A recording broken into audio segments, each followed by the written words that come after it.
এটাই মূল ব্যাপার। কারণ অ্যাকচুয়ালি সরকার একভাবে করছে, সরকারের সাথে পাশাপাশি এই যেটা হচ্ছে বেসরকারি ইয়েতে এরা একসঙ্গে এগোলে ব্যাপারটা আরো বেশি মানুষের পরিষেবা বাড়ে।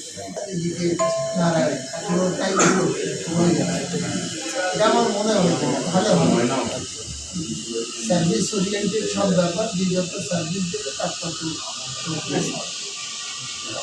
এখানে যদি মানে অনেক দুস্থ গরিব পেশেন্ট আছে যাদের অর্থ নেই, তাদের দিক দিয়ে আপনি কতটা সহযোগিতা করতে পারবেন এর মাধ্যমে?